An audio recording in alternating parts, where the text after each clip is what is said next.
सत्र पहिलं, समष्टीकडून व्यष्टीकडे. समष्टी म्हणजे समग्र समाजाचा एका समूहाचा विचार आणि व्यष्टी म्हणजे व्यक्तिगत विचार. जनरली परंपरांमध्ये गुरु जे असतात ते आपल्याला वैयक्तिक प्रगती करण्याकडे लक्ष द्यायला सांगतात की तुमची प्रगती करा, हे ध्यान करा, साधना करा, अमुक करा, तमुक करा, हे करा, सोहळं पाळा, शुचिर्भूतता पाळा. आणि तुमची एका टप्प्यापर्यंत प्रगती झाल्यानंतर मग सांगतात की चला आता तुम्ही समाजाभिमुख व्हा, समाजात जा, त्यांच्याशी बोला, हे बोला, ते करा, ह्याचा प्रसार करा, त्याचा प्रसार करा, आता तुम्ही मार्गदर्शन करा, थोडं प्रवचन करा, दिंडी काढा एखादी, हे करा. हे कधी सांगतात? तुमची एका टप्प्यापर्यंत. आपल्याकडे उलट आहे. आपल्याला आधी हातात पिशवी दिली, पावती पुस्तक दिलं आणि आधी कार्याला लावलं. तुमची काही पात्रता न बघता जावा, आधी कार्य दिलं, आधी समाजात पाठवलं, समाजातली दुःख दाखवली. अरे किरकिर करू नकोस, बघ या घरात किती दुःख आहेत, त्या घरात किती दुःख आहेत.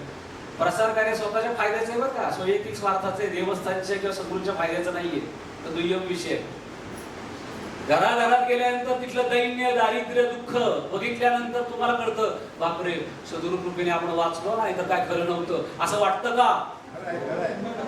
काही लोकांना वाटत नाही, बहुतेक वाटतं. बोला ना हो, आवाज दे. मी शाळेत बसलोय, मला काय झालं, शिक्षकाचा भाव आलाय मला. आधी काय दिलं आपल्याला? कार्य दिलं. आधी समाजाकडे जायला शिकवलं. पण हे करताना आपला वैयक्तिक उद्धार आणि वैयक्तिक आचरण कुठेतरी थोडंफार पुढं मागं झालं असावं की काय, म्हणून सद्गुरूने हा विषय तुम्हाला मला घ्यायला लावलेला. म्हणून समष्टीकडून व्यष्टीकडे, हा फार झालं आता सेवा कार्य तुमचं, फार झालं, आता जरा स्वतःकडे लक्ष द्या. अशी नाथा घरची उलटी खूण ज्याला म्हणतात या शिबिरात आहे. असं झालंय का आपल्या बाबतीत? थोडस झालंय ना.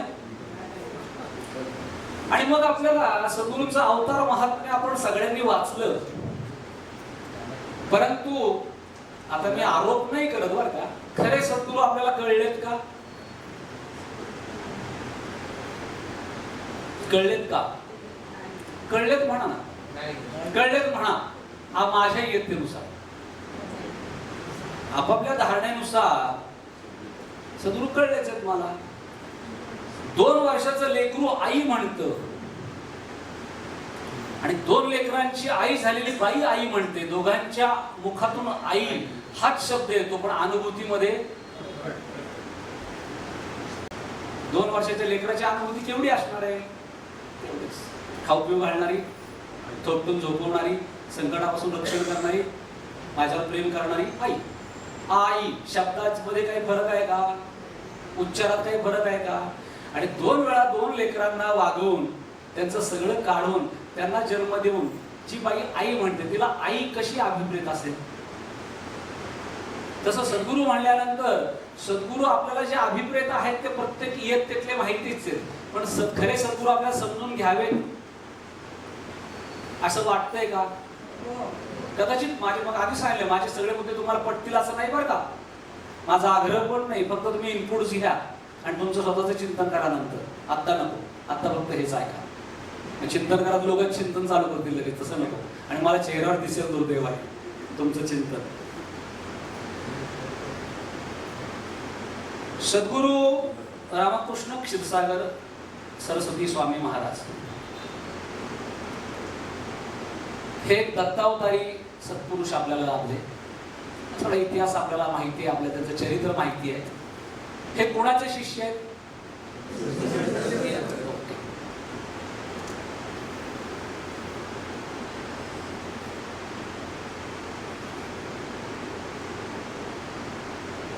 त्यांचे शिष्य आहेत का? तेच आहेत.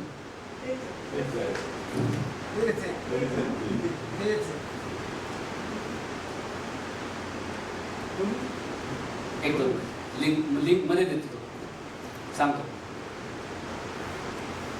मी का शांत बसलो की तुम्ही पण चिंतन करावं अशी अपेक्षा आहे. माझा मुद्दा अडकलेला नाही बरं का.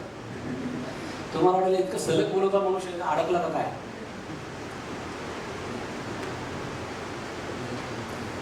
सद्गुरू नगरमध्ये एका पाद्यपूजेला चालले होते कुठेतरी, आणि मध्ये एक व्यक्ती गेलेला होता. आपल्या एका भक्तांच्या पुस्तकाचा उल्लेख आहे.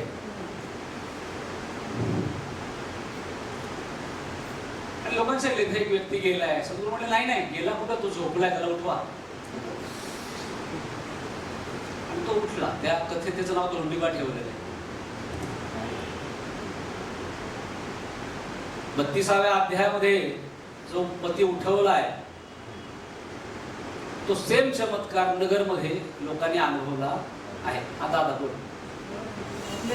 मोठ्याने अवतरणिकेमध्ये चालू कर. गुरु शिष्य रूपे चिंतनाचा खूप खोल चिंतनाचा विषय आहे. दत्तरूपी ह्याची क्षीरसागर असा शब्द तिकडून बंद आहे. दत्तरूपी ह्याची क्षीरसागर हा पण खूप खोल चिंतनाचा विषय आहे. आणि सद्गुरूंचं जे आपण स्तोत्र म्हणतो त्याच्यामध्ये दत्तरूपी ह्याची क्षीरसागर हे पण आहे. आता ह्याची संगड घालणं म्हणजे हा एक एक दिवस नाही महिने परिक्रमा चालताना महिने याचं चिंतन करताना संबंध आला की हे लक्षात आलं हे काय विषय आहे. हा विषय किती खोल. Right perfect thank you. सद्गुरूने एका ठिकाणी उल्लेख असा आहे अमृतकणामध्ये, सद्गुरू मुखाने नाही सांगणार मीच दत्त आहे साक्षात. ते मुखाने नाही सांगणार मीच नृसिंह सरस्वती आहे. हे समजून कोणी घ्यायचं असतं. पण ते सटकतात कधी कधी बोलताना नकळतपणे त्यांचे शब्द काय होतात सटकतात आणि ते आपण कॅच करायचे असतात. म्हणजे सद्गुरू आपल्याला कळतात. आणि मग गाणगापूरला जाऊन काही विशेष कृपेसाठी आपण प्रयत्न नाही करणार. जेव्हा कळेल की सद्गुरू सर्वदेव सर्वतीर्थ म्हणजे जर ते तिथंच आहे तर वणवण करायची काय गरज. हे कधी पटेल. अरे हे सगळं तिथंच आहे, हेच आहे ते. तर ते आपल्याला पुढच्या 15 मिनिटात समजून घ्यायचंय. सद्गुरू म्हणतात की इथं ते सद्गुरू बसले होते, भक्त होते आपले गाणगापुरात. इथं ते प्रेत ठेवलेलं होतं बघा. आता काटाई अंगावर इथं ते प्रेत ठेवलं होतं आणि तीर्थ शिंपडलं त्याच्यावरती. तेव्हा तो उठला आणि कंसात आहे अंत्यसंस्काराला लेख असल्यामुळे तो नग्न होता. तो उठला आणि मला बघून लाजला. काय वाक्य? मला म्हणजे कोणाला हे आपण पकडायचं असतं. एका असं बोलता ते एसटी स्टँड आहे ना म्हणले. एसटी स्टँड ते शूद्राचं जे जोंधळ्याचं शेत कापून टाकायला लागलं ते तिथं होतं. आता 700 वर्षापूर्वीची घटना कोण सांगू शकेल. कोण सांगू शकेल. जे स्वतः तिथं होते तेच सांगतील. आणि दुर्दैवाने आपण काय समजतोय हे सद्गुरू आहेत मग त्यांना दृष्टांत झाला ते गाणगापूरला परम गुरु आहेत. असं नाहीये. ती शृंखला आहे. ती शृंखला आहे. ते परमगुरु वगैरे काही नाहीत. हेच परमगुरु आहेत. आणि हे मी परम म्हणजे दुसऱ्या सरस्वतींच्या अनादराने नाही बोलते बरं का. हेच ते आहेत म्हणून सांगतोय मी. पुढचं शूद्राचं शेत सांगितलं. नृसिंह जयंती आपल्या भक्ताने एकदा विचारलं उकाडा फार वाढला देवा. काय म्हणजे भयंकर उकडतोय. म्हणजे वाढणारच आता म्हणे. आता वध व्हायचा आहे ना म्हणले हिरण्यकशिपूचा. म्हणजे कळेल म्हणजे उकाडा वाढत वाढत वाढत गेला. नृसिंह जयंती होती. संध्याकाळी सद्गुरू होते, प्रसन्न होते, चिंतनात होते. एकाने विचारलं काहीतरी चर्चा झाली की स्वतः सद्गुरू एकदम त्यांचा भाव बदलला. छटा वर उधळल्या गेल्या, दाढीचे केस मागं फिसकारले गेले आणि सिंहाची जशी आयाळ असते तसं तेज प्रकट झालं. डोळे मोठे झाले, आवाज गंभीर झाला, मोठा झाला आणि असा हात मारून सांगितलं इथं घेऊन मी त्याला फाडला म्हणे आत्ता. आणि आपण नुसतं बोलतोय तरी मला आता अंगावर काटे आले सगळीकडं. तो समोरचा माणूस त्याची भंबेरी उडाली ऐकते सगळं स्वरूप बघून. हे आपल्याला कळलं पाहिजे की हेच नृसिंह आहेत. राम लक्ष्मण सीता जेव्हा अयोध्येत परत आले तेव्हा संध्याकाळची वेळ होती आणि भुरभुर पाऊस पडत होता. कुणाला घेणं देणं पडलंय चरित्रामध्ये त्यावेळेला पाऊस पडत होता का नव्हता? रामायण वाचताना आजपर्यंत कुणी हा संदर्भ ऐकलाय का? मग संदर्भाची गरज कुणाला आहे? गरज नाहीये. तुम्हाला कळलं पाहिजे. पण इतकं स्पेसिफिक पाऊस कसा पडतोय? बाधा बाधा नाही पडत आहे. कसा पडतोय? भुरभुर. अरे कल्पना करा तुम्ही. म्हणजे राम कोण आहेत? नृसिंह कोण आहेत? नृसिंह सरस्वती कोण आहेत? टेंबे स्वामी कोण आहेत? टेंबे स्वामींच्या बाबतीमध्ये आपले एक भक्त होते, ते सद्गुरूंची चर्चा करत होते गुरुबंधू, की त्यांच्या माग त्यांची परंपरा सांभाळणाऱ्या एका व्यक्तीला वाडीमध्ये काहीतरी वाईट अनुभव आला आणि ती चर्चा आपला गुरुबंधू सद्गुरूंशी करत होता. एकदम सद्गुरूंचा मृदू भाव लोपला आणि असा जे प्रखर वैराग्याचं तेज होतं, तो चेहरा जो होता थोडासा करारी आणि उग्र टेंबे स्वामींचा त्या तपश्चर्येमुळे आलेला, तसा सद्गुरूंचा चेहरा झाला. आवाज बदलला. टेंबे स्वामींचा आवाज आला आणि ते जोरात ओरडले. त्याला सांगितलं होतं मी माझ्या मागे तिथे यायची, पाऊल टाकायची गरज नाही. मग ते तिथं कशाला गेला मग तो? म्हणजे as if he was talking like as if he is. तो घाबरला आपला गुरुबंधू की कुठला आवाज आहे, आपण तर ऐकत नाही हा आवाज.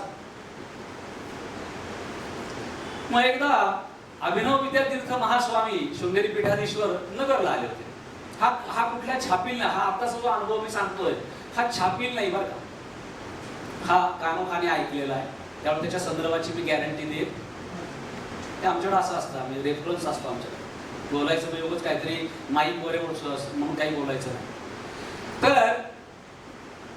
तर त्यावेळेला आत्ताच विद्यमान शंकराचार्य त्यांच्याकडे बघत होते सद्गुरूंकडे. ते तेव्हा पीठाधीश नव्हते आणि ते जरा विचित्र नजरेने बघत होते, वेगळ्या.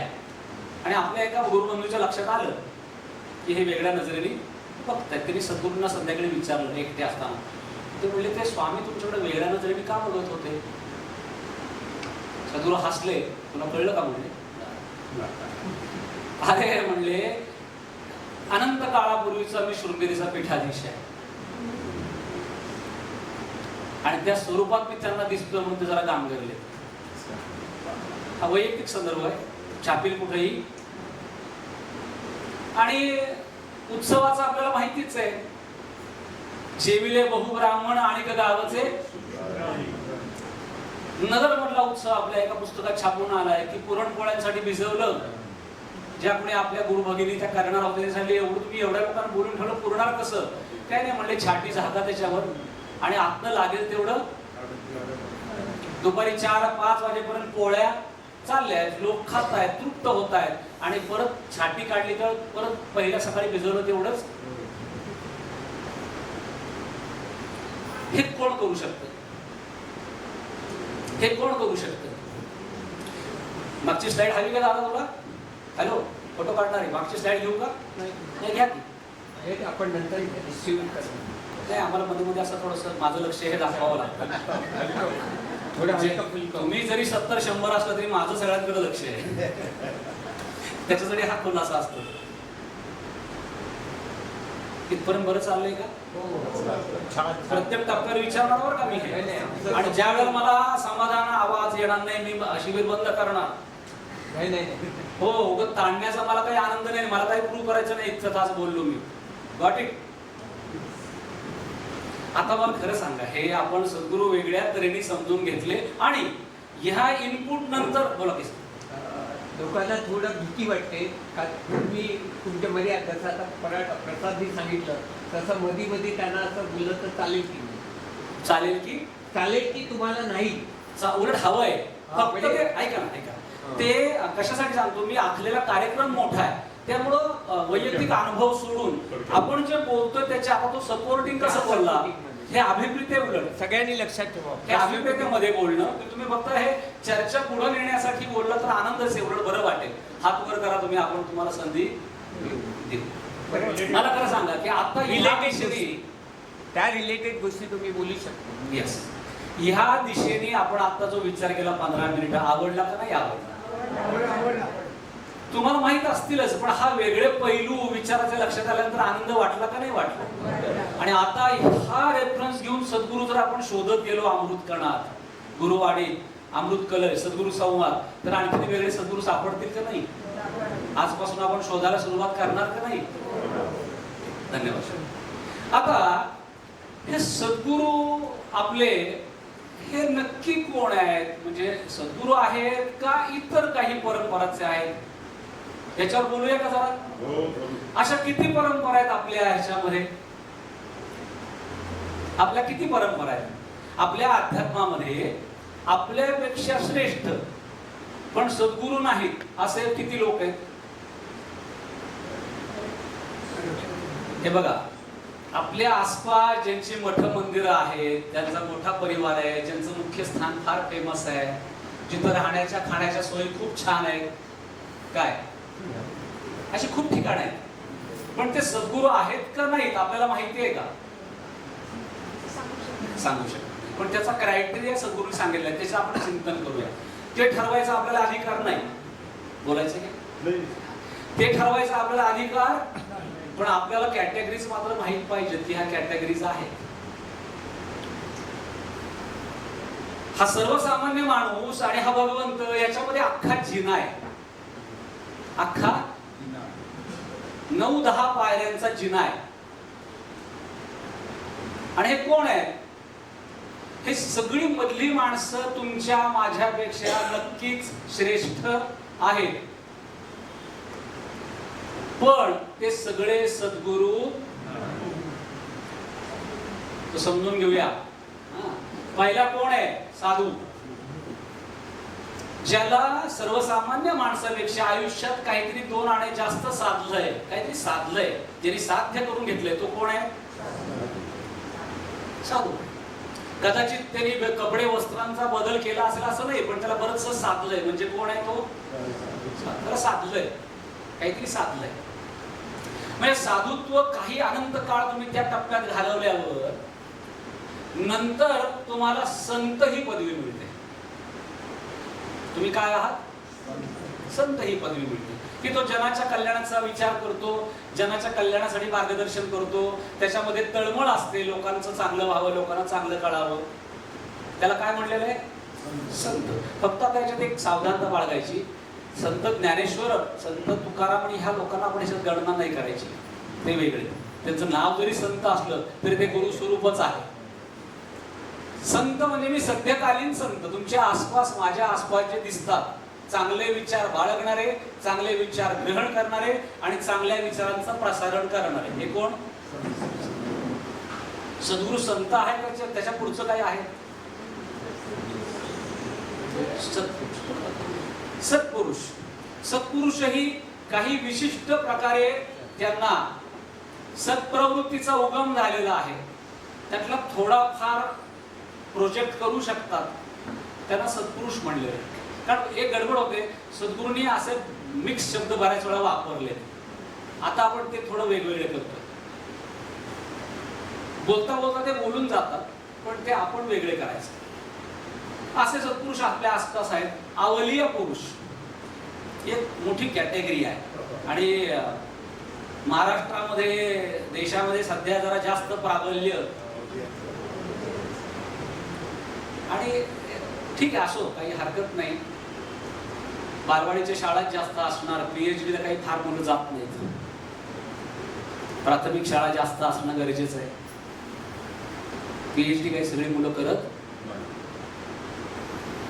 आता अवलिया पुरुष म्हणजे काय? त्यांची ओळख काय? तुम्ही सांगू शकेल?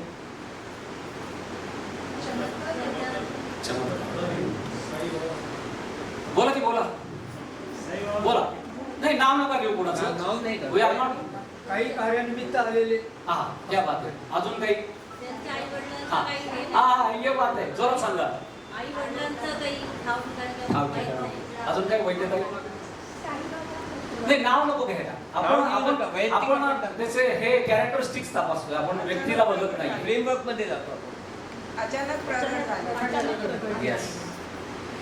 आई वडिलांचा पत्ता नाही, घराण्याचा पत्ता नाही, अचानक प्रकट पावलेले आहे, कुठून आले माहित नाही. पण आल्यानंतर ह्या ताई सांगतात तसे प्रचंड चमत्कार करतात.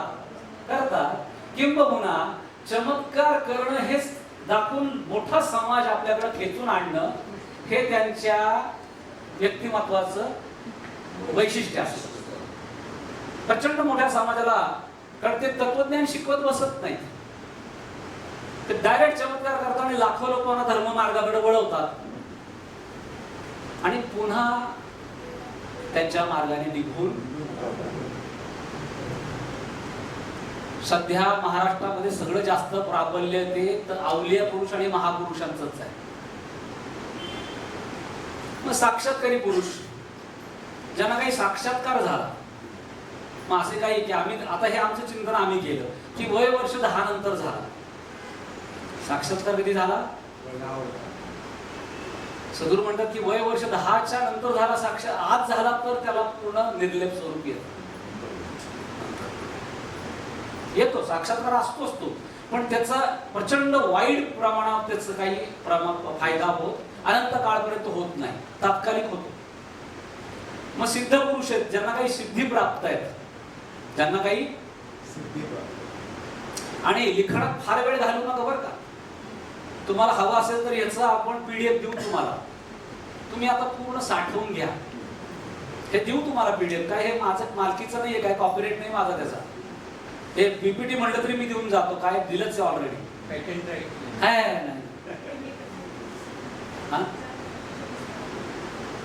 पुढच्या पुस्तकात कोण विचारतंय? घरी जाऊन अभ्यास करा गुरुवाणीचा. आपलं उत्तर सरळ आहे. मी देवस्थानच्या प्रचलित प्रसिद्ध पब्लिकेशनच्या बाहेरचं काही बोलत नाही. कुठे ते तुम्ही शोधा, नाहीतर मी पुढच्या वेळी संदर्भ पण लिहून आणेन. मग ते फार स्पून फिडिंग होईल, त्याला मजा नाही. मग लोक घरी जाऊन अभ्यास करणार. आता जर तुम्हाला जाणवं अरे आपल्याला कसं माहित नाही, तर तुम्ही घरी गेल्यावर आणि हा माहित नाहीचा अपराधीपणा थोडा मनात बसणं गरजेचं आहे. तर तुम्ही अभ्यास करा आणि मी पण करेन. हे शिबिर मी तुमच्यासाठी घेत नाहीये बरं का. हॅलो, इथं काय बोललं जाणार आहे आज मलाही माहित नाहीये, ते मला सुद्धा धडा येतो आणि त्या भावनेने मी उभा आहे की सद्गुरू आपल्या सगळ्यांना शिकवताय. सुरुवातीला तुम्ही ते ते आपण दोघं होतो तेव्हा बोललो, आता सगळ्यांसाठी बोलून आलेला नाही. काहीच नाही. हे सोडलं तर काहीच नाही. काय बोललं जाणार? तर मला सुद्धा त्यातनं काहीतरी मला चिमटा सद्गुरू घेणार आहे. चुकतंय, शहाणपणा करून बोलतोस ना फार, तू पण तुझं सुद्धा. मग काही सिद्धी प्राप्त असतात. सिद्धी प्राप्त होणं चांगलं का वाईट? चांगलं आणि वाईट दोन्ही आहे. चांगलं कशासाठी? चांगल्या कामात क्या बात आहे. शिवाय खरं ऍक्च्युली उपयोग होतो का नाही क्षणभर बाजूला ठेवू आपण. मी अध्यात्मात योग्य प्रकारे चाललेलो आहोत याची पोच पावती म्हणून ठिकठिकाणी तुम्हाला काय येतात? सिद्धी येतात. पण नियतीची माया फार खतरनाक आहे. अशी सिद्धी प्राप्त झालेले भगवंताला वाटते की हा माझ्यापर्यंत येऊन पोचणार याच्या मार्गात एखादं चॉकलेट टाकणं गरजेचं. सद्गुरू म्हणतात सिद्धी ही अध्यात्म मार्गातली अडसर आहे. तुमची साधना योग्य चालली आहे, ओके, हे त्यातनं कळतं. पण बऱ्याच वेळा काय होतं, सिद्धी झाली की सिद्धी किती प्रकारच्या आहेत? 8 प्रकारच्या सिद्धी आहेत. लघिमा, गरिमा, अणिमा, वाचा सिद्धी, बऱ्याच दुरस्थ वस्तूचं ज्ञान, 8 प्रकारच्या सिद्धी आहेत. बऱ्याच वेळा या सिद्धी प्राप्त झाल्या की बोललेलं खरं व्हायला, अंदाज खरे ठरायला लागतात आणि मग समोरचा मनुष्य तुम्हाला नमस्कार करायला लागतो. मग पुढच्या वेळी तो नुसता नमस्कार करत नाही, तो पावशेर पेढे घेऊन येतो. त्याच्या पुढच्या पेढ्याला नमस्काराला तो हार आणि पेढे दोन्ही घेऊन येतो आणि त्याच्या पुढच्या दर्शनाला तो मावस भावा घेऊन येतो अडचण असलेल्या. बरं, ज्या सिद्ध साधनेच्या आधारे सिद्धी मिळाली, एकदा का हे नमस्कार आणि मान मारातच चालू झाला की हा माणूस त्यात अडकून पडतो, साधना कमी पडते आणि मग पुढे सिद्धी पण त्याला सोडून जाते आणि मग त्याची चित्त व्हायला लागते समाजात. म्हणजे सिद्ध पुरुष म्हणजे हे मोठं लक्षण आहे. पण कोण? तो त्या सिद्धींना पायाची दासी समजून त्यात न अडकता फक्त साठे म्हणले तसं लोककल्याणासाठीचा वापर करून पुढे जातो, तो खरा. आलं लक्षात? म्हणजे एक वियर्ड रेफरन्स आहे म्हणून द्यायला पाहिजे, कारण सगळे आपण वी आर मॅच्युअर्ड पीपल. स्वामी समर्थांच्या एका चरित्रात उल्लेख आहे की आले असे सिद्धी प्राप्त असलेले कोल्हापूर साईडचे एक गृहस्थ त्यांच्या अंगावर एकदम ओरडले, ए क्या पकड के बैठा रंडी को छोड दे.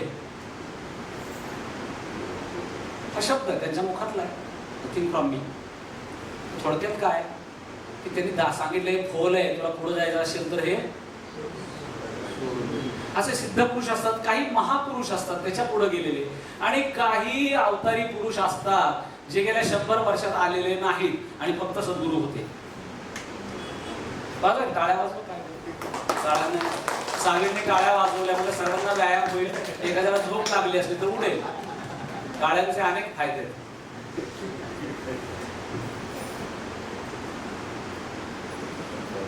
ब्राह्मण वर्णामध्ये जन्म, ईश्वर अनुग्रहित, वयाच्या 10 वर्षाच्या आत ईश्वरी दर्शन झालेले. आणि काय सांगता येईल, असे आपले परंपरे निघाले दैवी खुणा. 10 वर्षाच्या आत का हो? ईश्वरी 10 वर्षाचं मन वय हे निष्पाप असतं, निर्मल असतं आणि त्याला विषयाचा स्पर्श झालेला असतो. विषय वासनेचा स्पर्श त्या वयाला झालेला नसतो. त्यामुळं 10 वर्षाच्या आत जे ईश्वरी दर्शन होतं त्यावेळेला त्या बालकाचं जे निर्लेप स्वरूप प्राप्त होतं. आयुष्यात त्याला कुठलीही कल्पना, कुठलीही भावना त्याला चिकटू शकत त्या प्रकारची. आणि त्यामुळं ते निर्लेप स्वरूप अनेकांचं अनंत काळपर्यंत कल्याण करतं. देह ठेवल्यानंतरही ती शक्ती कधीही विसर्जित होत. आपण अनुभव घेतोय. आपण जर सगळे देहात अडकलेला असतो तर त्यांच्या मागास 25 वर्षानंतर त्यांनी अनंतात विलीन झाल्यानंतर, त्यांनी देह ठेवल्यानंतर, त्यांनी समाधी घेतल्यानंतर, संकल्प समाधी घेतल्यानंतर 25 वर्षानंतर काय ताकद आहे त्यांच्या नावावर आपण इथं जमतो. याचा सरळ अर्थ काय की शक्ती आजही वैयक्तिक, त्या शक्तीचा अनुभव आपण सगळेजण घेतो आहोत. आता ह्याच्यामध्ये काय आहे, जे बाकीचे मार्ग आहेत अवलिया पुरुषांचे, याच्यामध्ये फक्त श्रद्धा आहे, तत्वज्ञान नाही फारसं. आणि मी हे आरोप नाही करत, मी निरीक्षण सांगतोय. आणि ते सगळं खरं असेल असं नाही, माझ्या इयत्तेनुसार मी निरीक्षण केलेलं आहे. या सगळ्या मार्गामध्ये काय आहे, फक्त उत्तम श्रद्धा आहे. मी अमुक करतो, तमुक करतो, ही पोथी वाचतो, ते पोथी वाचतो, मला हा अनुभव आला, हा नाही. श्रद्धा आहे, ती प्रकटही होते, पण तत्वज्ञान नाही. बऱ्याच ठिकाणी बघा तुम्ही, त्यांच्या चमत्कारांच्या पोथ्या असतील पण त्यांच्या मार्गदर्शनाची पुस्तकं नाहीये. ती फक्त, म्हणून मी 100 वर्षाचा काळ मुद्दाम सांगतो. आणि मग जर तत्वज्ञानच नाही तर श्रद्धेच्या आधारे किती प्रगती होईल? मर्यादा. म्हणजे माझ्या मते 3री 4थी पर्यंत प्रगती होईल. त्याच्यानंतर शाळा सोडून माध्यमिक शाळेमध्ये जावं आणि इथं आपल्याला साक्षात युनिव्हर्सिटी आहे. आता फक्त लाभलंय काय हे तर खतरनाक आहे. हे सहजासहजी न लाभणारे गोष्टी आहेत. सद्गुरू अनेक वेळा म्हणलेत, अरे हे इतके सहजासहजी नाही लाभतले. कळवळून सांगितले अक्षरशः. आपल्याला नाही कळलं, आपण मूर्ख सोडून द्या. म्हणजे मी मगाशी काय ठरलंय, चांगलं सगळं आणि वाईट सगळं जिन खिचत मला, मी सगळं याच्यात घेऊन जाईन. म्हणजे वाईट सगळं बोलले.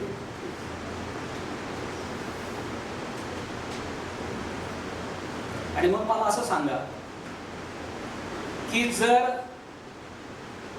अतिशय उत्तम असं जर काही लाभलं असेल तर त्याबरोबर काय वाढणार? कोणाची? जोरात बोला की सगळ्यांकडून. आपल्या सगळ्यांची जबाबदारी प्रचंड वाढलेली. पटलं का सगळ्यांना? कुंकू लावणं सोपं आहे, ते निभावणं जास्त आवडतं. क्या बात. पटलं असेल तरी हात वर करा. ते तू ऐकतोयस ना? नाही नाही, शूटिंग करायसाठी आलेला. मग हातवर कर ना, हातवर कर. हा, कशासाठी? तू छान ऐकतोयस बाळा. तू काही ड्युटी म्हणून करत नाहीयेस, तू त्याच्यामध्ये रमलायस म्हणून मी तुला आत ओढून घेतला बरं, दुसरं काय कर. आता तू आमचा आजपासून सत्संगाचा तू कार्यकर्ता आहेस.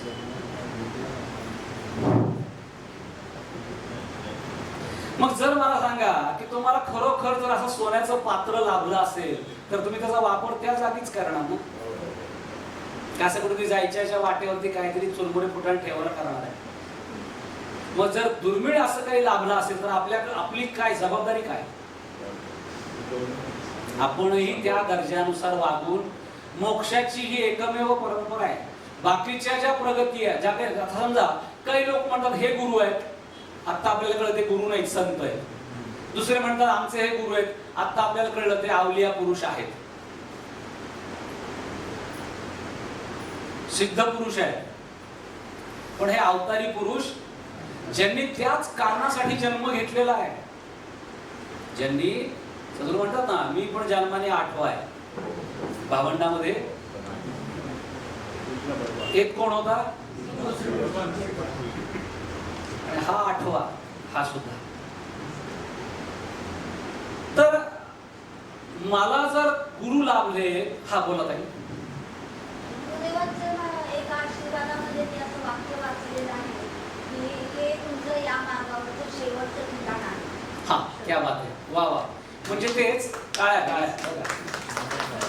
हे इनपुट्स फार गरजेचे आहेत की तुमचं ह्या मार्गातलं हे शेवटचं ठिकाण आहे. याचा अर्थ ह्याच्या पुढे काही नाहीच आहे. हे झालं. आता फक्त युनिव्हर्सिटीत आल्यानंतर तुम्ही जर ती गोट्यांच्या अशा माळा फिरवत जर बसला, 1 गोटी 2 गोटी जे बालवाडीत करतो, तर चालेल का? युनिव्हर्सिटी आहे, सिद्ध झालं, पण मग अभ्यास सुद्धा त्या दर्जाचा करावा लागेल. पटतंय ना? आणि तो करतो का नाही मी विचारत नाही बरं का. आपण आपलं ठरवा. करत असाल तर करा, आनंद आहे. नसेल करत तर आजपासून सुरुवात करा. आणि कसा करायचा अभ्यास हे पण ते सुचवणार आहेत बरं का. तो एक नेहमी लक्षात ठेवा, गुरुचरणी आपण काहीही करायचं नसतं. सगळ्यात सोपा मार्ग आहे गुरुचरण. करायचं काहीच नाही, नथिंग डुईंग, काहीच करायचं नाही. करायचं आहे फक्त संकल्प. पण आपण इतके बनेल आहोत, म्हणजे मी पुन्हा आपल्याला असं वाटतं की हे कार्य मी करणार आहे, त्यामुळे मला वाटतं कसं होणार, काय होणार, माझ्या शंका कुशंका चालू होतात आणि मी माझी शक्ती गृहीत धरून संकल्प करतो. सद्गुरू म्हणतात मग ठीक आहे, तू करणार, तू ना मग तूच कर. एकदा गंमत सांगतो मी. एका सेवेला, आता आपण असं कधी करत नाही, एक अनुभव मध्ये सांगतो छोटासा. एका सेवेला बोलवलं होतं कुठेतरी, प्रसार सेवेला. मला जाता नाही यार काही कामावर. आणि काय नाही, सहज म्हणलं आता आपण इथं गावात, आपल्या गावाला सेवेला जाऊया चला. आणि काहीतरी वियर्ड थॉट आला, आज आपले 125 अभिषेक झाले पाहिजे. बारामती छोटं गाव आहे, 125 अभिषेक झाले पाहिजे. इथं श्रावण अभिषेकात महिन्याभरात 100, 150, 200, 150 अभिषेक होतात. आणि इथे एका दिवसात हा संकल्प माझ्या मुखातून गेला, त्या 125 अभिषेक व्हायला पाहिजे. बरं पुढं काय, पुढं काहीच माहित नाही ना कसे करायचे. पडलो बाहेर. पहिल्या ठिकाणी गेलो, मित्राकडून अशी काही सदुने एक आयडिया सुचवली जे नेहमी सेवा करणारे होते. आणि बोलता बोलता सदुने माझ्या मुखातून बोलून घेतलं, अरे आपण अभिषेक करतो, शिवरात्रीला करतो, कधी कधी दत्त जयंतीला करतो, कधी कधी श्रावणात करतो. आपण दर महिन्याचा अभिषेक केला तर? हो साहेब म्हणले, चांगली कल्पना आहे, चांगली कल्पना आहे म्हणले. असं करा, माझ्या 2 बहिणी आणि मी, आमच्या तिघांचे वर्षाचे अभिषेक नोंदवा.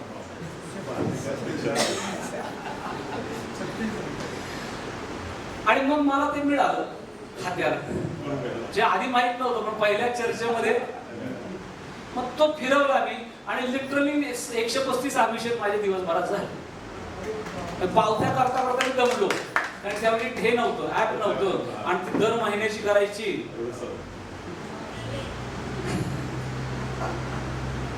आपला अहंकार आहे की आपल्याला वाटतं करणार कोण आहे. मग कुठलेही असो, वैयक्तिक आचरण असू दे किंवा सेवा असू दे, ज्या क्षणी आपल्या लक्षात येईल की मी नाही करत, इदन्न मम, शेवटची स्लाइड आहे माझ्या कार्यक्रमात, या कार्यक्रमात मी नाही करत, त्या क्षणी आपल्याला ती ताकद प्राप्त होईल आणि ती करून घेईल. कारण संकल्प आपण करायचा आहे, सिद्धी सद्गुरू देणार आहेत. आता जसं मी सांगितलं इयत्ता आहेत शाळेमध्ये, तसं आपल्याकडे इयत्ता आहेत. आपण सगळे एकाच गुरूंचे भक्त आहोत, पण सगळेजण एकाच दर्जाचे आहेत का? असण्याची शक्यता आहे का? मग याला गीतेमध्ये भगवंतानी हे 4 सेक्शन पाडले. माझ्याकडे माझ्या समोर येणाऱ्या भक्तांमध्ये आर्त, अर्थार्थी, जिज्ञासू आणि ज्ञाते असे 4 प्रकार त्यांनी पाडले. भगवंताने गीतेमध्ये सांगितले. आर्त, प्रचंड आर्तता आहे आयुष्यात काहीतरी, आणि या आर्ततेच्या अनुषंगाने ह्याचं ऐकून त्याचं ऐकून मनामध्ये आशा ठेवून कुठेतरी काहीतरी ऐकलेलं आहे आणि तो त्या चरणाशी पोचला, त्याला काय म्हणलेलं आहे? आर्त. मग तिथं आला, त्यांची कृपा सगळ्यांवरच असते, सगळ्यांचाच उद्धार ते करतात.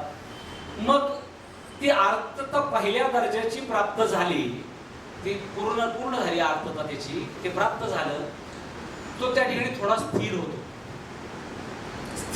थोडासा, आणि मग तो अर्थार्थी बनतो. त्याला एकदा कळलं की यांच्यामुळे हे होण्याची शक्यता आहे, मग त्याच्या प्रपंचातल्या गोष्टी डोकं वेळ काढतात. हे हवं, ते हवं, ते हवं. कल्पवृक्षाखाली बसून हे सांगितलंय, पण दुसऱ्या टप्प्यामध्ये शक्यतो आपण काय करतो? परमपूज्य गोंगवलेकर महाराजांचं एक वाक्य आहे, मी इथं केशर कस्तुरी घेऊन बसलोय, पण गिऱ्हाईक सगळे हिंग जिऱ्याची. परत ऐका, काहींनी अर्धवट ऐकलं. मी इथं केशर कस्तुरी घेऊन बसलोय, पण सगळी गिऱ्हाईक हिंग जिऱ्याचीच. त्याचं बरोबर आहे. रोज फोडणीला काय लागतं? केशर कस्तुरी कुठं रोज लागते? आणि सद्गुरू त्याला सांगितलं, कल्पवृक्षाखाली बसून सुरमई मागून. एकूण आहे दोन्ही. संत यांच्या फार बोलण्यामध्ये वेगळं फार फरक नसतो, ऑलमोस्ट एकाच ट्रॅकवर चालतं ते. तर मग असे अर्थार्थी, मग अर्थार्थी पोटभर मिळालं, हे झालं, ते झालं, हे झालं, ते झालं. एका टप्प्यानंतर सगळं आयुष्यात मिळाल्याचा पण कंटाळा यायला लागतो, सगळ्या अनुकूलतेचा कंटाळा यायला लागतो. सगळंच आहे, सगळं झालं काय, आणि मग थोडीशी जिज्ञासा प्रकट होते. मनुष्य जीवन म्हणजे काय? मनुष्य आला म्हणजे काय? गेला म्हणजे काय? येतो म्हणजे काय? जातो म्हणजे काय? ही जिज्ञासा प्रकट होते. आणि मग जर तो योग्य चरणी असेल तर त्या जिज्ञासांचं योग्य पद्धतीने त्याचं निराकरण होऊन मग तो ज्ञाता होतो, त्याला ज्ञान प्राप्त होतं. काय बोलायचं? हात वर गेला म्हणून. अर्थ, अर्थार्थी, जिज्ञासू, ज्ञाते हे गीतेमध्ये झाले. गीतेतले शब्द प्रयोग आहेत. सद्गुरूंनी त्यांना सोपं केलं. सद्गुरूंनी सगळंच सोपं केलं. गुरुवाणी आणि गीता माझ्यामध्ये काहीच फरक नाही, पण जी 750 श्लोकाची गीता आहे ती सर्वसामान्यांना किती कळेल माहित नाही. पाठ करतात लोक, कळली किती माहित नाही. मग ती कळत नाही म्हणून ज्ञानेश्वरांना यावं लागतं अवतार घेऊन, आणि पुन्हा 750 श्लोकांचं विवरण 9032 ओव्यांमध्ये सुट करून सोपं करून सांगावं. आणि खरं सांगायचं तर एवढं सोपं करून सांगितलेलंही आपल्याला कळत नशीब. तुम्ही जोरात नाही म्हणलं, कारण अहंकार आडवा येतो, कळत नाही म्हणलं. नाही कसं कळत? मी पारायण केलंय, आळंदीत जाऊन पारायण केलंय. अरे हो, पण तुला नाही कळत. आणि हे मी नाही म्हणते, संत नामदेव महाराज म्हणताय, नामा म्हणे ग्रंथ श्रेष्ठ ज्ञानदेवी, एकतरी ओवी, एकतरी ओवी. म्हणजे आपण पाठांतर करतो, अनुभूतीपर्यंत पोहोचत नाही. पाककृती वाचली आहे, खूप छान आल्हाददायक पाककृती आहे, पाककृती पाठ आहे, पण जोपर्यंत ती करत नाही तोपर्यंत क्षुधा शांती भूक मिटणार. तसं अध्यात्मामध्ये जर नामदेव महाराज म्हणतात की ग्रंथ ज्ञानदेवी श्रेष्ठ बर का, पण अनुभूतीत आली तर, आणि त्यातली अनुभूती आपल्याला किती येते आपण सगळ्यांनी पडताळून बघावं. पण गुरुवाणीच्या प्रत्येक ग्रंथातल्या प्रत्येक वाक्याची आपण अनुभूती घेतलेली आहे. अमृत कलश मधल्या वाक्याची अनुभूती घेतलेली जेवढी घेतली तेवढी घेतली, आता उरलेली अनुभूती आपल्या त्यातनं काय करायची, शोधून काढायची. हे सद्गुरू म्हणतात ही रत्नांची खाण आहे. कंटाळा आहे तुम्हाला म्हणे तुमच्या समोर यायचा, तुम्हाला प्रश्नच पडत नाही, नुसते माना डोलवत बसतात म्हणते गठ्ठा घालून, तुम्हाला तळमळच नाही. मी सांगतो ही रत्नांची खाण आहे, उकरा उकरा. हे नाही ऐकायला मिळत रे म्हणले. हा गुरुदेवांनीच एका ठिकाणी म्हणून ठेवलं आहे की ज्ञानेश्वर माऊली नंतर उदाहरण देणारा मीच आहे. क्या बात आहे, क्या बात आहे. ज्ञानेश्वरानंतर कदाचित इतक्या सोप्या भाषेत मीच सांगितलं असं. आणि तो अनुभव आपल्याला माहितीच आहे. ते 12 वर्षाचे असताना एक गृहस्थ आळंदीला चाललो म्हणले. काय म्हणले? ते गृहस्थ 50-60चे, हा वारकरी संप्रदायातले. सद्गुरूंचं वय 12-13 वर्षाचं. पण त्यांना सद्गुरू म्हणलं काहीतरी वेगळे पण जाणवलं होतं, ते यायचे. ते म्हणले मी आळंदीला चाललोय. म्हणले कशाला? पारायण करायला. सद्गुरू म्हणले कशाला जाता, नका जाऊ. तर ते सद्गुरूंना म्हणले तुम्हाला काय कळते त्यातलं? 12 वर्षाचं वय हो, त्या व्यक्तीला दोष नाहीये. 12 वर्षाचं वय, बालक वय. गेले आणि 3ऱ्या का 4थ्या दिवशी परत आले. सद्गुरू हसले, म्हणजे का परत का आला? काय तुम्ही भगवंताला काहीतरी सांगितलं दिसतंय म्हणजे. कारण ते गेले, पारायण सुरू केलं, दुसऱ्या दिवशी कानात आवाज यायला लागले परत जा. तरी ते दुसऱ्या दिवशी तरी कंटिन्यू ठेवलं. परत सांगितलं तुला सांगितलं तर इथे येऊ नको म्हणून. आणि तिथं स्वप्नात पांडुरंग आला होता. हे पांडुरंगाने डोळे उघडून बघितले, हे सगळं वरवरचं तुमच्या मानीसाठी तर दिखाऊपणा आहे सगळा. हे डोळे बिडे काय उघडून बघितले नाही, ते पांडुरंगच ते वरवरच दाखलंय. हा डोळे उघडून, एक डोळा उघडून बघितलं आपण, आपलं नुसतं ते फोटो बघत बसतो. अरे ते पांडुरंगच ते, त्याचं काय डोळा. म्हणजे मी वेगळ्या अर्थाने बोलतो का, तू डोळा उघडल्याचा अनुभव छोटा आहे म्हणून नाही, मी आपल्याला मूळ कळलंय का की हाच पांडुरंग आहे. ह्या तळमळीत मी बोलतो, लक्षात येते ना माझी तळमळ. नाही तर तुम्ही म्हणाल मी डिसरिस्पेक्टनी बोललो ते आले त्याच्याबद्दल. पाथर्डीचे मुकुंद महाराज जाट देवळे. हा, त्यांनी सांगितलं त्यांच्या 75च्या वेळी की 108 पारायण करत होती ज्ञानेश्वरी. तर मी ते वाक्य वाचलं, म्हटलं बघूया जमलंय का. आणि मला थोडा वेळ नगरला मिळाला. मी म्हटलं ज्ञानेश्वर माऊली आपले गुरुदेवच आहे, तर इथेच पारायण करूया. तर मला असं म्हणजे अभिमान आणि गर्व नाही वाटत.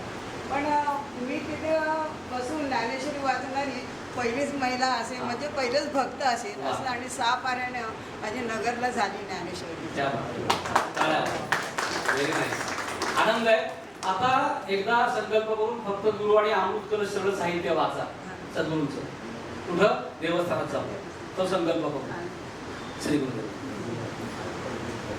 तर मग आता दर्शनार्थी झाला, भक्त झाला. पहिल्यांदा दर्शनार्थी एकदा जाऊ बरं का आम्ही तुमचे नगर, तुमचे महाराज शब्द बघा लक्षात ठेवा. आपण सगळे ऐकतो प्रसाद. हे आम्ही जातो बरं का. प्रवरेला आमचा मुलगा आहे किंवा दुसऱ्या कुठल्या तरी बाबांच्या दर्शनाला आम्ही जातो. शनी शिंगणापूरला जातो. येता एकदा जाऊ बरं का, येता जाता दर्शन घेऊन. मग ते दर्शनार्थी भारी बरं का ते मंदिर. कसलं भारी, शांतता, स्वच्छता, काय गर्दी नाही, नारळ नाही, काय नाही, मस्त वाटते एकदम दर्शनार्थी. मग तो पुन्हा पुन्हा जायला लागतो. मग हळूहळू त्या स्थानाचा तो काय बनतो? भक्त बनतो. मग नुसती भक्ती करून चालत नाही. भक्त म्हणून त्याला सगळ्या आयुष्यातल्या गोष्टी मिळाल्या की हळूहळू तो काय करायला लागतो? साधक म्हणजे काहीतरी साधना, नियम, वार, वेळ सगळं ठरवून संकल्प करून विशिष्ट केलेली साधना. कुठलीही अमुक असं नाही, सगळं आपल्याला काय वागून घातलेलं, पण ती साधना काहीतरी सातत्याने करणं. रोज गुरु आणि वाचणं ही पण साधना होऊ शकते ना. तुमच्या समोर आता जी व्यक्ती बोलतेय या व्यक्तीने कुठलाही ग्रंथ अभ्यासलेला नाही. भारतात जे प्रसिद्ध ग्रंथ आहेत कुणाचं नाव घेत नाही, एकही ग्रंथ मी वाचलेला चाळलेला असतील. थोडेफार चाळतो ना आपण.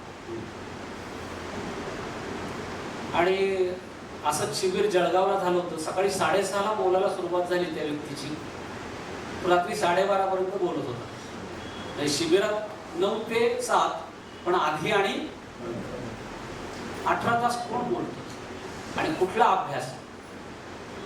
आता सुद्धा बोलतो मला हे रेफरन्स तुमच्यासाठी केलेत, मला गरज नाही या रेफरन्स. ते बोलतं कोण आणि कशामुळे बोलतं? 1999 सालापासून आजपर्यंत कदाचित एकही दिवस गेलेला नाही माझ्या आयुष्यातला की मी सद्गुरू वचनांचं वाचन केलं. दिवस अगदी परदेशात ट्रिप मध्ये कुठं असो तरी नाही, किमान गुरुस्तुती त्या दिवशी घडलेली वाचन नाही झालं. असे काही 24 वर्षात 24 दिवस असतील कदाचित, 24 वर्षात 24 दिवस, पण त्या दिवशी मुखातून गुरुस्तुती मात्र झालीच आहे. आणि हे ज्ञान त्या सातत्यातून प्रकट झालेलं आहे, काहीतरी विद्वत्तेतनं नाही प्रकट झालेलं आहे, सातत्यातून. एका दगडावरती जेव्हा एक एक थेंब पाणी पडतं, टिपिक टिपिक टिपिक, त्या दगडाला काय पडतं? हे पाण्याच्या ताकदीने नाही पडत, हे सातत्य. मग तो साधक, आणि मग अशा साधकाने साधना अनंत काळ केली की मग तो कशाला प्राप्त होतो? ते गुरु आहेत. आपण सगळेजण कोण आहोत? हे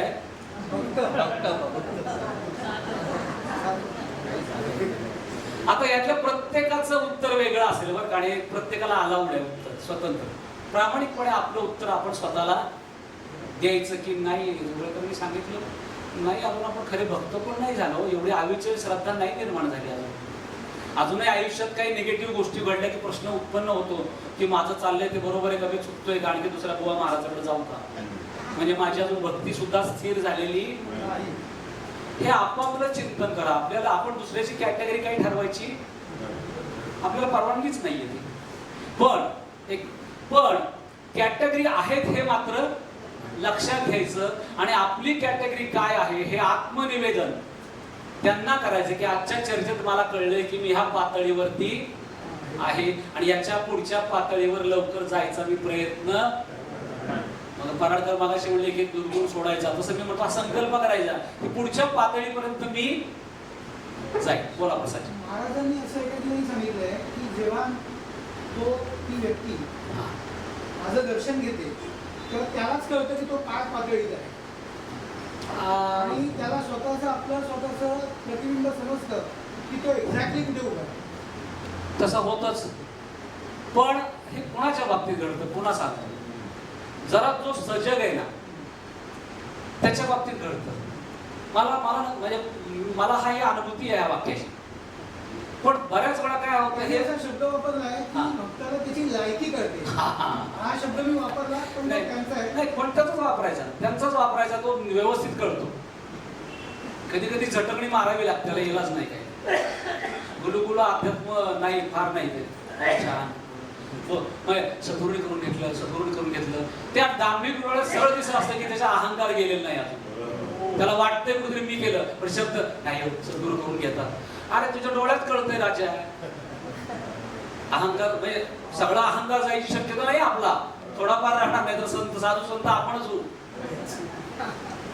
आणि एवढी फास्ट प्रगती आपल्याला मानवणार हळूहळू. आपण नदीचं पाणी वाहता सद्गुरूंनी सांगितलंय ना, पण त्यांनी कुठल्या काळातलं सांगितलं? ज्या काळामध्ये कारखान्यांचं सांडपाणी आणि गावाचं सांडपाणी त्यात सोडत नव्हते तेव्हा. मला आधीच सकाळीच लक्षात आलं, पण मी विसरलो, माझं लॅपटॉप नसल्यामुळे.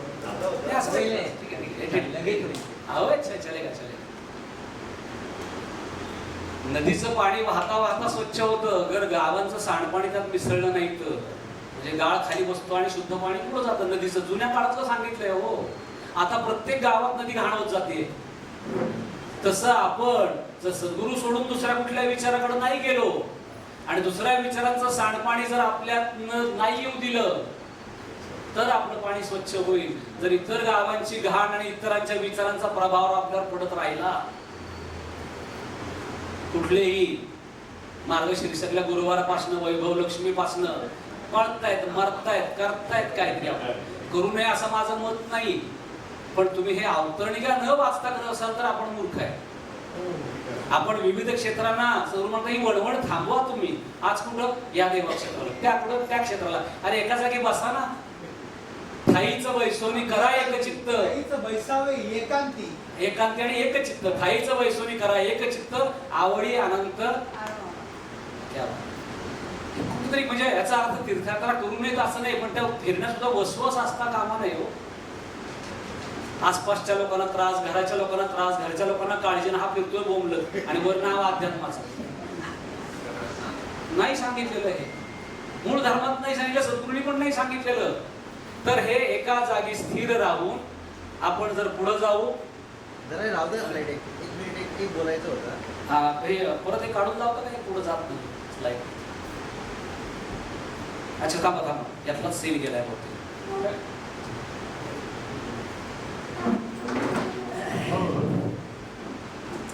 एक सेल असेल त्याच्यात. Next side, next slide. एक मिनिट याच्यावरती हा, एक सांगायचं हा. होतं. एक कोरिलेशन सांगतो जरा. 11 वाजता आपण हॉल्ट घेणार आहे बरं का. 11, 11:15 आपण पहिला ब्रेक घेणार आहोत. आपलं हे अतिशय शिस्तबद्ध आहे. 11 वाजता ब्रेक आहे, 1च्या सुमारामध्ये अर्धा तासाचा प्रसादाचा ब्रेक आहे, 4 वाजता टी ब्रेक आहे आणि संपल्यावर पण टी आहे बघा. त्यामुळे काही काळजी करू नका, सगळ्यांच्या गरजांचे झालं सर.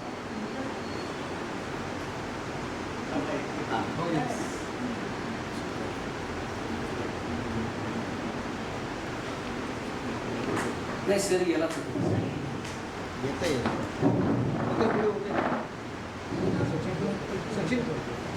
आता ह्या स्लाइड वरती आपल्याला मेसेज आला होता, your battery is running low. याच्यामध्ये कोरिलेशन बघा कसं आहे. तुम्ही एक स्टेज दिली आहे, दर्शनार्थी, भक्त, साधक आणि मग शिष्य. ते पण चार्जिंगच आहे आपलं. एक लक्षात घ्या, your battery is running low. गुरुदेवांनी संदेश दिलाय की तुम्हाला चार्जिंग करण्याची गरज आहे. आजचं जे शिबिर आहे हे चार्जिंग आहे आणि आजचं शिबिर झाल्यानंतर तुम्ही चार्ज अप व्हाल आणि पुढच्या स्टेजला जाल. म्हणून हे मेसेज मजा यार. ज्या दर्जाचा इनपुट आहे त्या दर्जाच्या काळ्या नाही वाजत. हे साराचं सार सांगितलं त्यांनी. आणि ह्याला आपण म्हणतो ही कुशाग्र बुद्धी, ही विद्वत्ता. समोर घडणाऱ्या घटनेशी कुठेतरी साधर्म्य साडून तुम्हाला संदेश सांगता आला पाहिजे. चार्जिंगची गरज आहे. सद्गुरूंचं वाक्य आहे, आपापल्या गावामध्ये वेगवेगळी संस्थानं निर्माण करू नका. तुमच्या हातात फक्त बादली आणि दोरी दिलेली आहे, पण विहीर कुठे आहे? फक्त आपण दर महिन्याला जातो ना, तेव्हा आपण पूर्वी आपण काय बोलायचं, आता तिथे जाऊन आम्ही चार्ज करायला जातो. सगळ्यांचा कॉमन हाच बॅटरी चार्जिंग. कारण काय होतं, बाह्य विचारांचा पगडा आपल्यावर पडतो.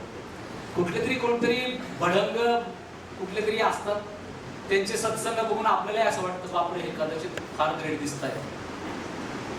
तुम्ही सांगितले कीर्तनकार प्रवचनकारांना गुरु करून घेऊ नका तुम्ही कुणाला. गुरु हे पद वेगळं आहे, हे एंटरटेनर आहेत फक्त. हे काय किती मोठा लाख लोकांचा सत्संग बोलू दे, काय फरक पडत नाही.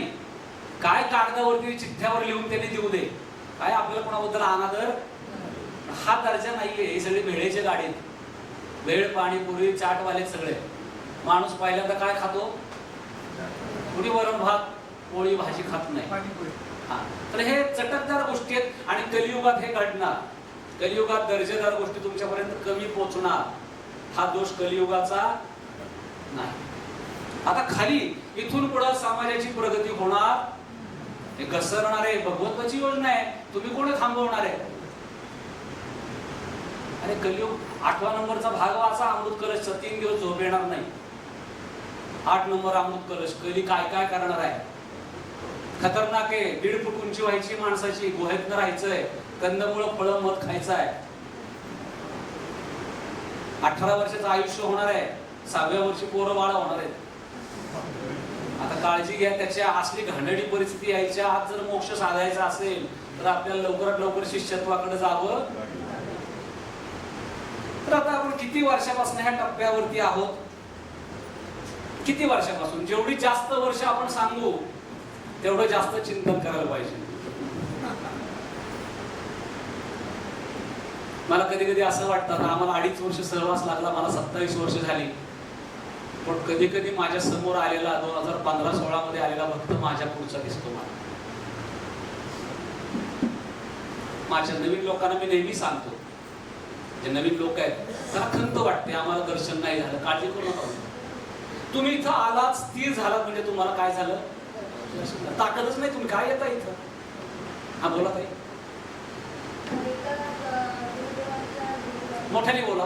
गुरुदेवांच्या गुरुवारीमध्ये म्हणजे मला तर भाग कोणतं ते लक्षात नाही, 12-13 असंच म्हटलं हा. तर त्याच्यामध्ये वाक्य आहे असं की म्हणजे पुष्कळात काही भक्त एक मिनिट, माईक घ्या, माईक घ्या.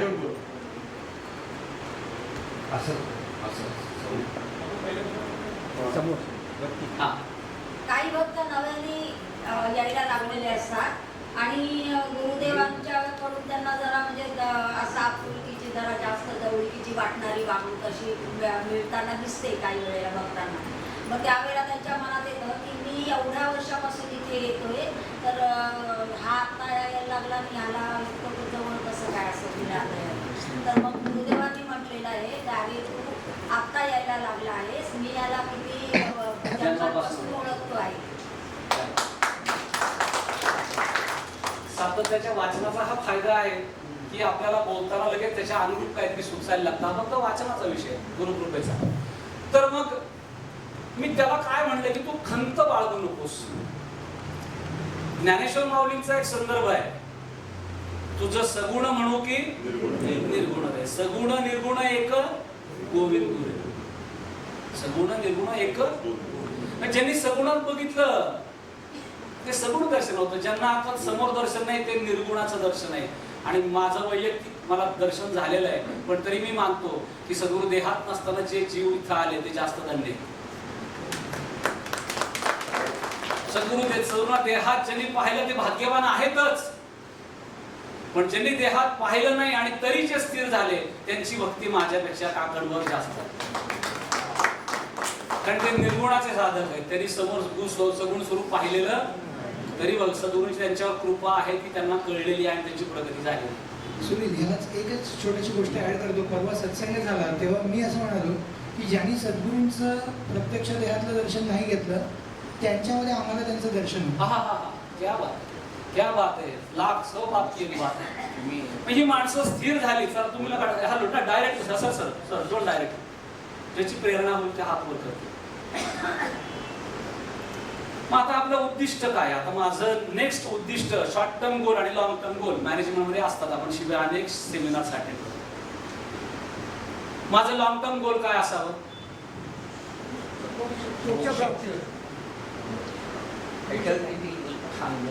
आमचं इंग्लिश नाही, मी ग्रामीण भागातला माणूस आहे. मराठी सांगा ना.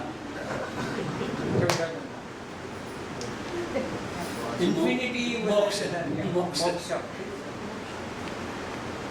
सद्गुरूंच्या गुरूंनी दिलेले कार्य लोकांपर्यंत उत्तमरित्या पोहोचणं ही सद्गुरूंच्या चरणी असलेलं अंतिम लक्ष्य. क्या नाही, हे खरं आहे, पण यातला 2 भाग आपण करू. आधी गावाला कुठल्या जायचं हे तर माहित पाहिजे. हे साधन आहे तुम्ही सांगताय, हे वाहन आहे, पण जायची दिशा माहित पाहिजे ना. ती 100% तुमचं माझं लक्ष काय असलं पाहिजे? मोक्ष. काय हातवर गेलं? मला काय इनपुट आलं? लक्ष काय पाहिजे? लॉंग टर्म मोक्ष. एका जन्मात प्राप्त का 2 जन्मात? आपल्याला विचार करायचं कारण अथॉरिटी काय माहितीये का? तुमच्यापैकी एकही जण मला शिष्यत्वाच्या पात्रतेचा आढळून येत नाही. आपण फार झाकी मारायची गरज, पण तुम्ही काळजी करू नका. लगेच बघा, फार फार म्हणजे त्या चरित्रात मला राम कमी आणि कृष्णच जास्त दिसतो. सरळ नाही सांगत काही, ते असं सांगतात. चिंतन तुम्ही करावं हे अभिप्रेत आहे त्यांना. चिंतन नाही केलं तरी अर्थ कळतो बरोबरचा. पण तुम्ही चिंता करू नका, एक ना एक दिवस मी तुम्हाला पावन करून शिष्यत्व देणार. ही कोणाची अथॉरिटी आहे? मग एकदा त्यांनी सांगितलं होणार, म्हणून आपलं काय या जन्मात का पुढच्या जन्मात काय का उद्या सकाळी असं. गुरुंच्या एका पत्रामध्ये आहे, ध्यानमूलम गुरुमूर्ती, पूजामूलम गुरुपदम, मंत्रमूलम गुरुवाक्यम, मोक्षमूलम गुरु. आपल्याला गुरु मोक्ष गुरुकडेच लाभलेले आहेत, पण आपलं कार्य हे सद्गुरूंचं कार्य पुढे वेद कार्य आणि समाजाचं कार्य वाढवायचं आहे. हेच आपलं अंतिम ध्येय आहे. Good, very good, very nice. या पुढे पण गुरु असं म्हणतात, ध्यानमूलं गुरुमूर्ति पूजामूलं गुरुपदम मंत्रमूलं गुरुवाक्यम मोक्षमूलं गुरुपा यावत कल्पांतक देयस्तावदेव गुरुस्मरेतम गुरुलोपन कर्तव्य छंदो यदि भाव. मी स्वतः तुमच्यामध्ये आहे, तुम्ही फक्त ते कार्याची धुरा समजा. तर आता सांगितलं की एखाद्याला माझ्या कार्यातच मोक्ष दिसेल, मला मोक्षाची धारणा पण नाही, मला मोक्ष पण नको, मला राज्याची स्वर्गाची पण आम्हाला प्राप्तीची गरज नाही, मला माझी तुमची सेवा हीच माझ्यासाठी काय आहे, मोक्ष. अर्थात हे लौकिक अर्थाने झालं तरी अंततः कोणाला प्रत्येकाला मोक्षाची अपेक्षा असणं उद्देश म्हणून गरजेचं आहे. आणि त्यासाठी मोक्षाला जायचं साधन काय, तर त्यांनी वाक्य त्यांचं सांगितलेलं ऐकून त्याच्यानुसार आपण काम करायचं. आता आपली जबाबदारी काय की आपल्याला नक्की कुठल्या मार्गावर चालायचंय, यासाठी आपल्याला काहीतरी परफॉर्मन्स करावं लागेल. त्याच्यासाठी आपल्याला काही गाईडलाईन्स ठरवून घ्याव्या लागतील, काही डूज अँड डोंट्स ठरवून घ्यायला लागतील. हे डूज आणि हे थोडं म्हणणं वास येतोय का कॉर्पोरेट डिस्कशनचा? नाही म्हणजे त्या अंगलनी पण चालले ना थोडं. काय लोकांना असं वाटतं की अध्यात्म बावळटांचं साधन आहे, नाही त्यांना मधनं कळलं पाहिजे, अरे उच्च कॉर्पोरेट मध्ये पण आम्ही चर्चा करू शकतो. तसे आमच्या मुंबई सत्संगामध्ये कॉर्पोरेट स्टाईल मध्ये होता सत्संग. हा काय मधी होता. स्टाईल मध्ये होता, त्याला आम्हाला सवय आहे. नाही, आता 6 महिने आम्ही ते झेललं. Let us not discuss about the personal thing. मी आधीच सांगितलं की ते जिथं तिथं असो, आपण फक्त वैयक्तिक उद्धाराचं बोलतोय. कारण ह्या सगळ्या लीला आहेत आणि ह्या लीला जर नीट समजल्या नाही तर नाशाची लक्षणं आहेत सगळ्यांनाच. कौरव आणि पांडव काही 2 देशाचे आणि 2 धर्माचे नव्हते. आणि कौरव पांडव तरी चुलत घरातले 2 नावांनी ओळखता तरी येत होते. यादवांना तर 2 नावं पण नव्हती, सगळे यादव एकच होते. ते पण संपवले आणि त्या अवताराची निशाणी राहू नये म्हणून द्वारका पण पाण्यात बुडवून टाकली. आपल्याला नियोजन कळत नाही, आपण सावध व्हायची गरज आहे सगळ्यांनी.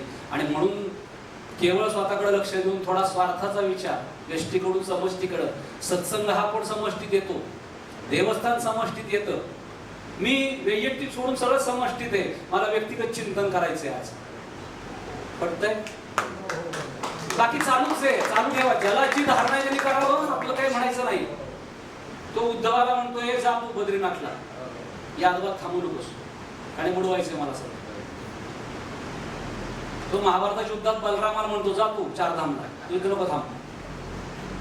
आपल्याला नाही कळत, ते फार वरच्या लेवलवर चालू असतं आणि ते एकतर पूर्ण समजावं नाही तर काहीच समजू नये. आणि मग समजलं तर हे समजावं माझं काय, what is there in it for me, माझं कर्तव्य काय, माझा उद्धार साधला. समजा मी एकटा सुधारलो तर सद्गुरूंच्या भक्तातलं तेवढे टक्के सुधारणा झालीच ना. माणसं बदलण्याचं सामर्थ्य त्यांचं आहे, आपलं नाही. ही भाषणाने माणसं बदलणार नाही. कृष्ण अवतार बघा तुम्ही, काय त्याच्याकडे बघितलं तर कौरवांना कधीच कळलं पाहिजे का भगवंताच्या ह्याला शरण जायला पाहिजे, नाही कळलं. आणि दुसऱ्यात मला कौरवांचं मला काही दुःख वाटत नाही. मला वाईट वाटतं भीष्मांचं, द्रोणाचार्यांचं, कृपाचार्यांचं. त्यांना माहित होता भगवंत आहे, तरी विरोधात उभा राहावं लागलं. ही फार एक आणि वाईट नाही, ही भगवंताच्या रचनेचा भाग आहे. हा लीला हे बात आहे.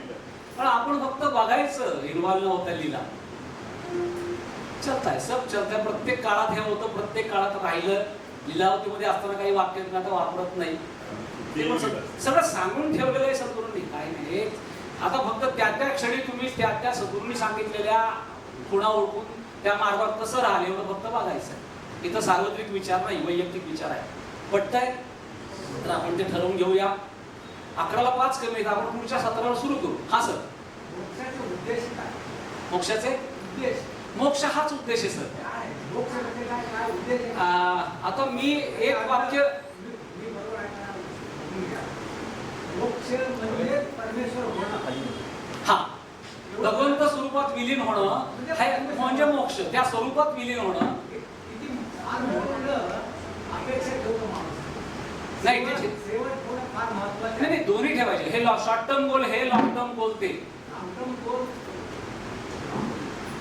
गोल जे आहे ते त्याच्याने काही अर्थ आहे का? आहे, नक्की आहे. कारण सद्गुरूंनी सांगितलंय बरं का. हॅलो, हे दिस इज नॉट माय थिंकिंग. हे सद्गुरूंनी सांगितलेलं आहे. त्यामुळं आपण त्याच्यावर त्याची शंका कसं करायचं हे तुम्ही आता सेवेलाच लॉंग टर्म गोल समजलं तर हरकत नाहीये काही, पण सद्गुरूंनी तुमचं लॉंग टर्म गोल मोक्ष असावा असं सांगितलं. पुनरपी मरणा पुनरपी जनना. हा, पुनरपी जननी जननी जठरे शयनम. हा, याचा अर्थ एवढाच आहे, आपण ज्या वेळेला पुण्य आणि पाप आणि पुण्य सम केल्यानंतर आपण मोक्षाला जातो. जर पुण्य जास्त झालं आणि परत ते भोगण्यासाठी बढिया, बढिया. परत आपण तेच त्याच्यामध्येच आपण गुंतवतो. हा, बरोबर आहे. याचं काय ते पुढच्या ह्याच्यात आहे. तुम्ही काय केलं, चौथं सेशन आता घेतलं. एक मिनिट तुमचं बरोबर आहे, पण हे आपल्या चौथ्या सेशन मध्ये आहे. हरिमुखे म्हणा पुण्याची गणना कोण करी, हे वेगळं मार्गदर्शन आहे. आम्ही सांगतो पाप पुण्य साचवू नका, कारण पुण्य वाढलं की पुन्हा सांगतो, आणि पाप घडलं तरी पुन्हा जन्म. पाप केलं तर फेडायला आणि पुण्य केलं तर म्हणजे मुक्ती कुठं आली. म्हणून याच्यासाठी सद्गुरू काय सांगतात तुम्हाला सांगतो. तुम्ही नेमकं चौथं सेशन आधी घेतलं, आता ते घेतो 5 मिनिटं चला, कारण आपल्याला जसं सद्गुरू बोलवतील तसं पुढे जायचंय, आपलं काही नाही. सद्गुरू म्हणतात जेव्हा तुमचं पाप आणि पुण्य दोन्ही संपून जाईल त्यावेळी तुम्हाला काय होईल, मोक्ष मिळेल. आता याच्यामध्ये आपण सर्वसाधारण माणसं आहोत, शक्यतो जाणीवपूर्वक पाप आपण करत, अज्ञानाने घडलेली पाप सद्गुरू म्हणतात अंगावरून वारा जरी गेला तरी छोट्या मोठ्या पापांचं तुमच्या चालन होतं. आपल्याकडनं पाप घडायची शक्यता फार कमी सद्गुरूंनी ठेवलेली आहे जागृतीमुळे, पण आपल्याकडनं पुण्य घडण्याची आणि साचायची शक्यता मात्र नक्की. मग याच्यासाठी आपल्या पूर्वाश्रमीपासून एक संदेश दिलेला आहे, तो विसरलाय मधल्या काळात. इदन्न मम हे झालं, हे माझी अथॉरिटी नाही हे सांगण्यासाठी, पण तरी इदन्न मम म्हटलं तरी त्या सगळ्या कामाचं पुण्य होणारच ना गोळा. श्रीकृष्णार्पणमस्तु म्हणजे दररोजची पूजा झाल्यानंतर त्या पूजेचं पुण्य सुद्धा साचू नये ही प्रथा आपल्या धर्मात आहे. म्हणजे पुण्य केलं तर ते लक्षात ठेवायचं. म्हणजे पूजा केली तर श्रीकृष्णार्पणमस्तु म्हणतो, पण चांगलं काम श्रीकृष्णार्पणमस्तु कसं करणार, त्याचं काय प्रयोजन आहे, कसं करता येईल. एखाद्याला आपण मदत केली, एखाद्या सामाजिक कामाला मदत केली, धार्मिक कामाला वैयक्तिक मदत केली, तर ते साचू नये म्हणून काय करणार, काय करता येईल. ते झालं मनातल्या मनात म्हणायचं. आणि काय, त्याच्याकडून कौतुकाची अपेक्षा करायची, आणि सगळ्यात महत्वाचं हे मी केलं हे विसरायचं. ते तर वेगळं, तो धोका आहे, भयंकर मोठा धोका आहे. हा, तुम्हाला कळलं का, सद्गुरू म्हणतात ना परवाची सेवा आमची होती. हा, तुला कोणी विचारलं, हा आमच्या सत्संगाने प्रसाद सेवा, तुला विचारलं कोणी, हा विचारलं तर सांग ना, काय आज सेवा कोणाची होती, तुम्हाला कळलं का आमची सेवा होती, तुला विचारलं कोणी. आणि इकडे म्हणायचं नाही सद्गुरू करून घेतात. अर्थसळीत कसं तुझ्याला अहंकार गेलेला, मी हा पण अहंकार आहे, माझा सत्संग हा सुद्धा सत्संगात सुद्धा फार नका अडक. म्हणजे आजच्या शिबिरापुरतं बरं का, फॉरगेट अबाउट सत्संग आणि पार्टिशन डिव्हिजन. आज ताई तुम्ही काहीतरी बोलत होता, बोला.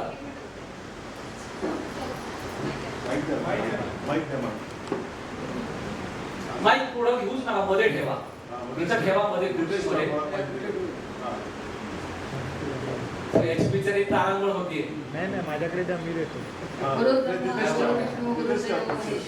गुरु साक्षात परब्रह्म तस्मै श्री गुरु नमः. हे सगळं कसं आहे माहितीये का, म्हणजे मला जे समजलं ते मी सांगते. हे सगळं निर्गुणातनं सगुण आणि परत सगुणातनं निर्गुण, ही सगळी परमेश्वराची लीला आहे. म्हणजे सुरुवातीला सगुण रूप एक्झिस्ट करत नव्हतं, त्यातून शिवस्वरूपातनं नंतर मग ते विष्णू भगवानाची निर्मिती, ब्रह्मादेवाची निर्मिती, आणि मग सृष्टीचक्र, सृष्टी निर्मिती, हे सगळं आहे. मग पुढे जाऊन मानवाची निर्मिती आहे, म्हणजे सगळ्या योनीची निर्मिती आहे. आता परमेश्वर जो आहे, सगुण म्हणा किंवा निर्गुण म्हणा, 2 रूप आहेत, किंवा अव्यक्त आणि व्यक्त 2 रूप आहेत. पण त्याचा उद्देश एकच आहे की मानव जन्मामध्ये जन्माला आल्यानंतर त्या मानवाने ईश्वराकडे पोहोचण्यासाठी प्रगती करायची, हे त्याचं एकच ध्येय आणि उद्दिष्ट आहे. आणि मग ते करण्यासाठी त्यांनी गुरूंची निर्मिती केली की जे गुरु त्या मानवाला ईश्वराकडे नेऊन सोडतील. आणि हे जन्मजन्मांतरीच असतं, एका जन्मात साध्य होत नाही. मग ते गुरु आपल्याला परत परत भेटत राहतात, जो आपली प्रगती करून घेतात टप्प्याटप्प्याने, आणि शेवटी तो मोक्ष आहे. आणि हे एक आणि एकच उद्दिष्ट परमेश्वराचं सृष्टी निर्मितीच्या मागे आहे. मग आता सद्गुरूंची सेवा काय आहे, तर सद्गुरूंच्या सेवेच्या माध्यमातून आपण त्यांच्या कृपेला पात्र होऊन, आणि मग त्यांनी आपला हात धरला असतो, त्यांनी आपल्याला कडेवर घेतलेला असतं आणि आपल्याला ते घेऊन चाललेलं असतं. आणि सद्गुरूंचं कार्य जे आहे, तुम्ही जर नीट ऑब्झर्व केलं तर हे सगळे जे सद्गुरू आहेत त्यांचं एकच कार्य आहे की आपल्या गुरुदेवांनी अतिशय इलॅबोरेटिव्ह सगळं सांगितलेलं आहे. सुष्ट शक्ती, दुष्ट शक्ती, तेन वेदांचं उच्चारण, वेदमंत्रांचा त्याचा काय प्रभाव आहे, वेदमंत्रामधून सृष्टी निर्मिती आहे. आणि आजचा कलियुग असल्यामुळे ते सगळं लोप पावत चाललेलं आहे. मग आता वेद कार्य करायचं आहे, त्याला आर्थिक सहाय्य लागणार आहे, बरोबर आहे.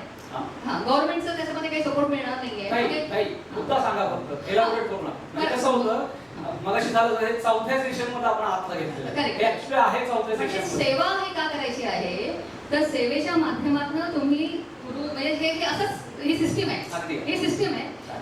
तुम्ही जर आता मालिक राहिला, तुम्ही कोणतरी आहात मोठे, त्या गुरुशी तुमचं काही घेणं देणं नाही, मग त्यांनी तुमच्यावर कृपा का करावी. म्हणजे हे सगळं लिंक आहे. धन्यवाद. Thank you madam. श्री गुरुदेव. आता सद्गुरूंच्या मार्गदर्शनात हा विषय नाही, पण त्याच्याशी संलग्न वाटला म्हणून मी तो याच्यात घेतोय, अथॉरिटी. कारण मी प्रत्येक गोष्ट सद्गुरूंची सांगणार असं सांगितलंय, जिथं बाह्य विचार असेल तिथं मी त्याचा उल्लेख करणार. पण मला जेव्हा वाटलं दिस इज इन ट्यून विथ सद्गुरू, त्यांनी असं केलंय, एलाबोरेट केलंय की मोक्ष, दोन प्रकारचा मोक्ष त्यांनी डिफाईन केलेला आहे. कालेकर साहेब तुमच्याकडे कास, त्यांच्या मते 2 टाइप्स ऑफ मोक्ष. पहिला मोक्ष दुःखापासून मुक्ती, आणि दुसरा मोक्ष भगवंत स्वरूपात विलीन होणे. मला पटलं ते, सद्गुरूंच्याकडे हे वाक्य नाहीये कुठं मार्गदर्शनात, वेगळ्या प्रकारे असेल पण असं वाक्य नाही.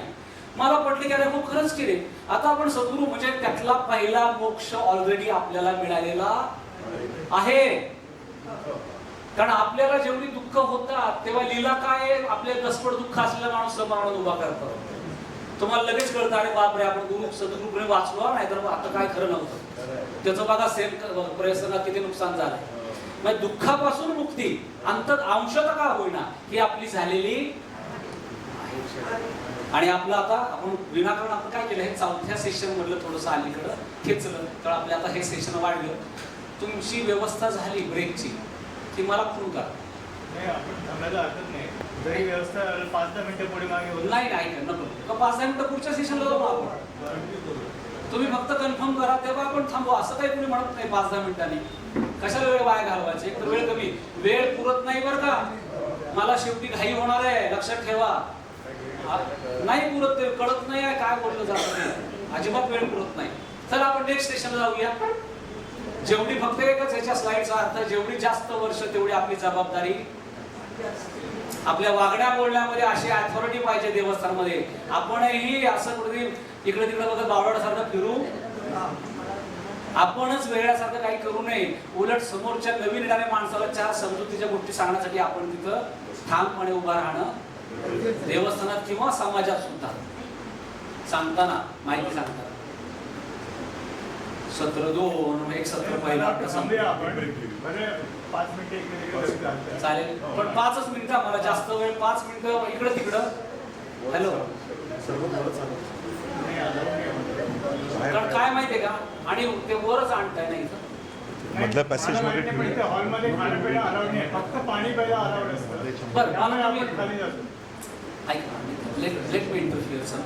पूर्ण तयारी झाली की आपण खाली जाऊ. आणि एका अटीवर की 10व्या मिनिटाला आपण खुर्चीत बसलेलो, शक्य होईल का?